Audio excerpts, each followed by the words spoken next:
Latina y el Caribe.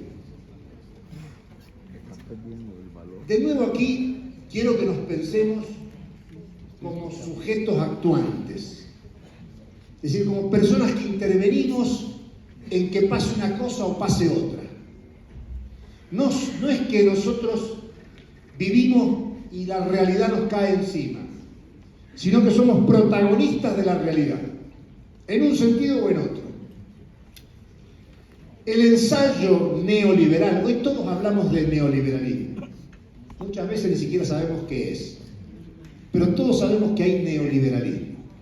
Pero el ensayo neoliberal en los 70 fue en Sudamérica, en Chile y en las dictaduras militares del Cono Sur.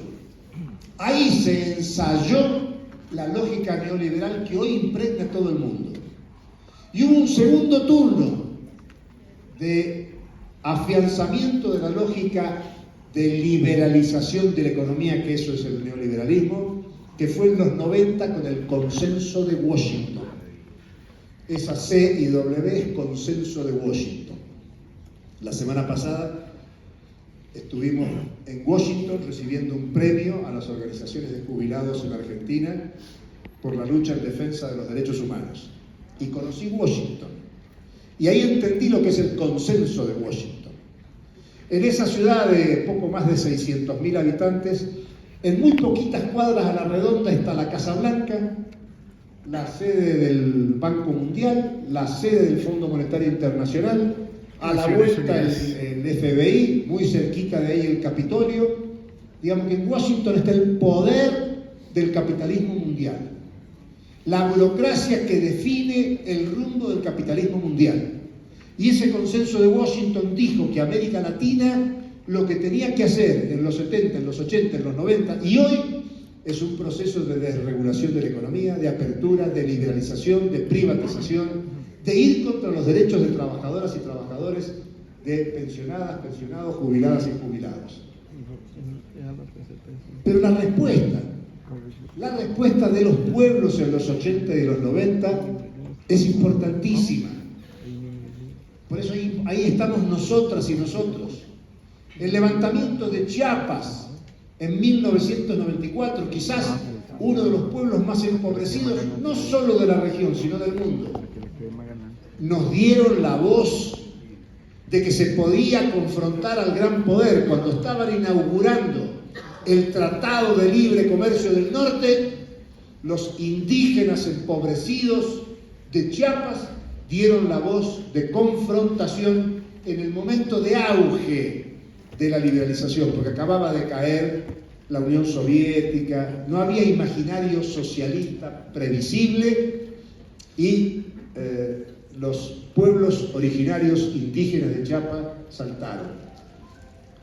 Pero la saga del Foro Social Mundial desde el 2001 en Porto Alegre, Brasil, mostrando la articulación de los pueblos de la región y del mundo contra la liberalización, y sobre todo el 2005, en Mar del Plata, Argentina, cuando se juntaron la cumbre de los pueblos contra la liberalización y los gobiernos del Mercosur, que junto con Venezuela le dijeron que no al presidente de Estados Unidos de entonces, que era George Bush, hijo. Fíjense, del 94 al 2005, estamos hablando de una década. Los que cambian la situación de la región y del mundo, porque las expectativas del mundo se pusieron en América Latina y el Caribe, fueron los pueblos. Discúlpenme que yo lo diga de este modo, porque a veces me da la sensación que no somos conscientes de lo que somos capaces de producir.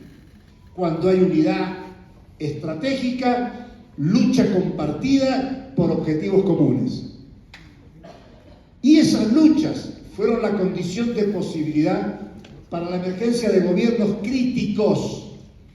Algunos le dicen gobiernos de izquierda, gobiernos progresistas, no importa el nombre, eran críticos a la lógica de liberalización. En el 2005 ganó las elecciones Evo Morales, 2006 asumió.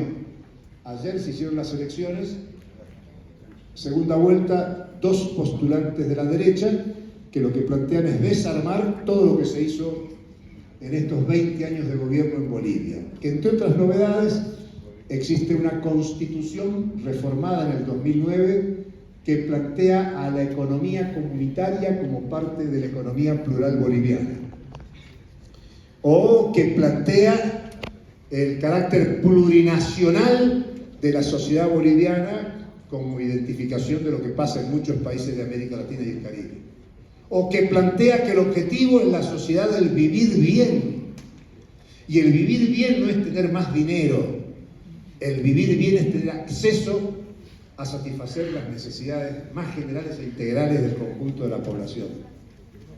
Pero son los pueblos los que generan la posibilidad de cambios de gobiernos.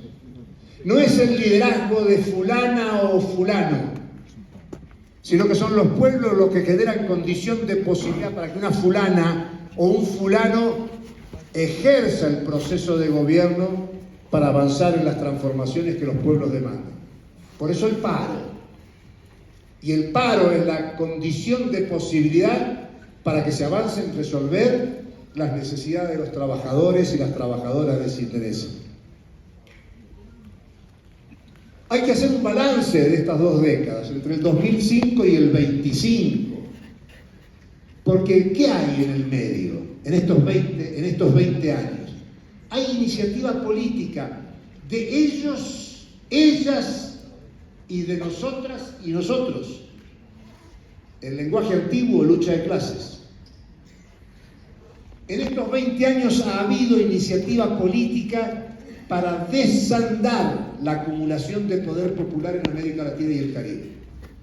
Por eso las agresiones que estamos recibiendo en este momento. Pero también ha habido iniciativa popular, que es la que se rindió cuenta hoy. Y hay que hacer crítica y autocrítica de cómo hemos intervenido en estos 20 años. Bueno, parte de esa recomposición de luchas populares, yo pongo el ejemplo del 2019, Colombia y Chile, que reabrieron las expectativas de América Latina y el Caribe como territorio de cambio y transformación. La CEPAL, Comisión Económica para América Latina, ha hablado de una década perdida en el combate a la pobreza en la región entre el 2012 y el 2022. Por eso la pregunta, no para resolverla hoy, sí para llevárnosla como tarea en el hogar. ¿Qué proyecto para la región? ¿Qué proyecto para Colombia? ¿Qué proyecto para Argentina? ¿Qué proyecto para la región latinoamericana y caribeña? ¿Cómo pensamos nuestra realidad de manera colectiva?